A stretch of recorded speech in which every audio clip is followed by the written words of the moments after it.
Assalamualaikum Sobat Kimia. Pada kesempatan kali ini kita akan belajar mengenai kesetimbangan ion dalam larutan garam, atau yang sering kita kenal dengan istilah hidrolisis garam. Kita akan belajar reaksi hidrolisis garam dan sifat dari larutan garam tersebut. Pada hidrolisis garam terjadi reaksi ion-ion dari garam dengan air. Nah, pada posisi ini garam tidak selalu bersifat netral atau pH-nya sama dengan 7. Namun juga dapat bersifat asam atau juga bersifat basa ketika dicampur dengan air. Tergantung asam atau basa asal dari garam tersebut. Untuk diingat kembali bahwa air murni adalah elektrolit yang sangat lemah dan sedikit terionisasi. Dengan reaksi jika dituliskan 1 molekul H2O itu kalau terionisasi akan menjadi H+ dan OH-. Atau ketika dituliskan dengan 2 molekul H2O maka yang terbentuk adalah H3O+ dan OH-. Ketika garam dilarutkan dalam air maka akan ada ion-ion dari garam yang dapat mengalami hidrolisis. Nah, nanti akan membentuk H3O+ atau H+ yang membawa sifat asam atau OH- yang membawa sifat basa, dan juga dihasilkan molekul asam atau basa asalnya.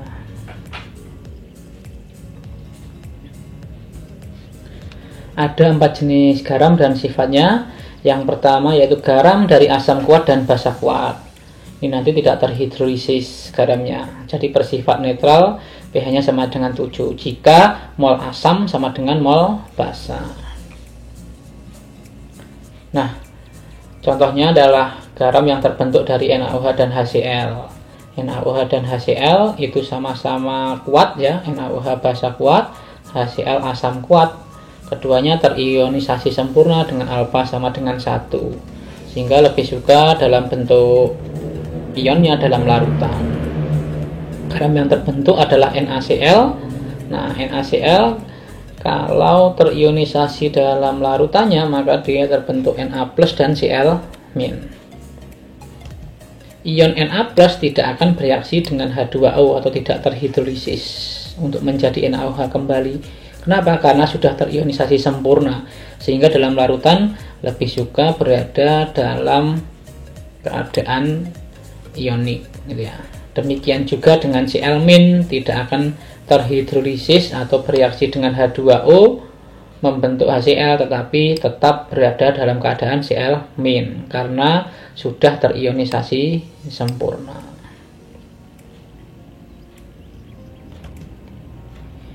Yang kedua adalah garam dari asam kuat dan basa lemah.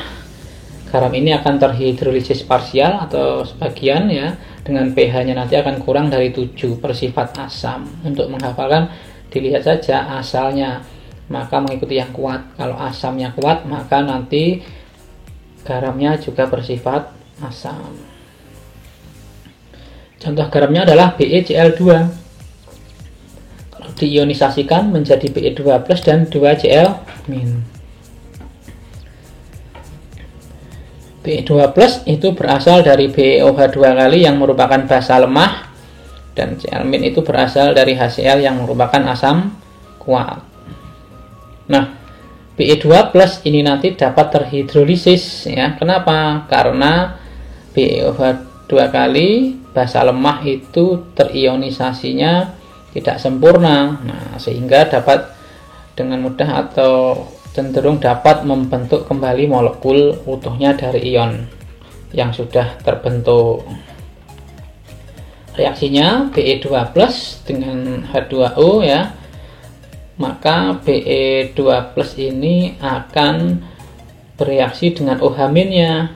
Nah, Be2+ ini melepas 2 elektron untuk menjadi ion +2, sedangkan OH- hanya sanggup menerima 1 elektron, maka diperlukan 2 OH-. Nah, Be2+ akan berikatan dengan 2 OH- membentuk molekul BeOH2 dan ada 2 H+, sehingga dibutuhkan 2 molekul H2O dan terbentuk 2 H+.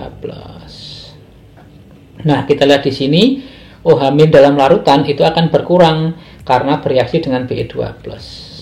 Akibatnya jumlah H+-nya akan lebih besar daripada OH-, sehingga membawa sifat larutan menjadi asam, pH-nya kurang dari 7. Sedangkan untuk Cl- nya karena berasal dari HCl, asam kuat, terionisasi sempurna, tidak terhidrolisis dalam larutan, tetap berada pada wujud ion Cl-.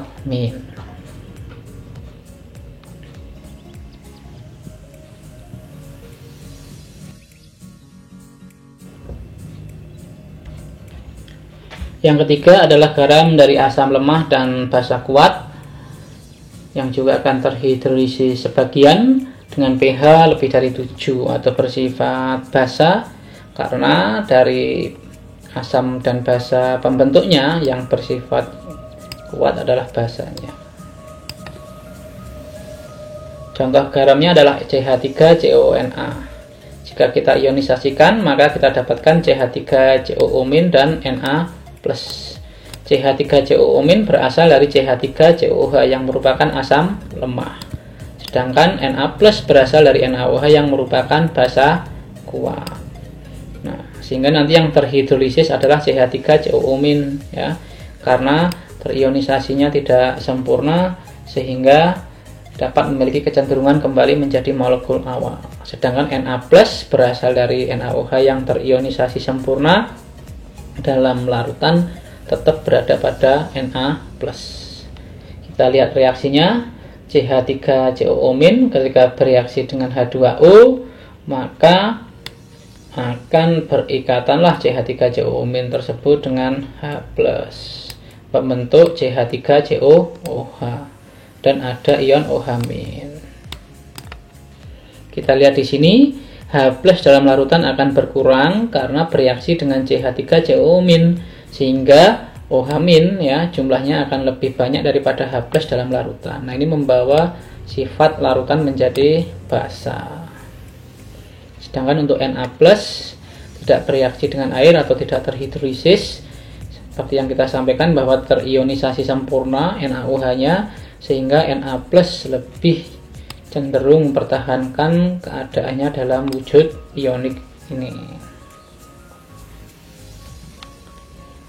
Yang terakhir, garam dari asam lemah dan basa lemah itu nanti akan terhidrolisis total.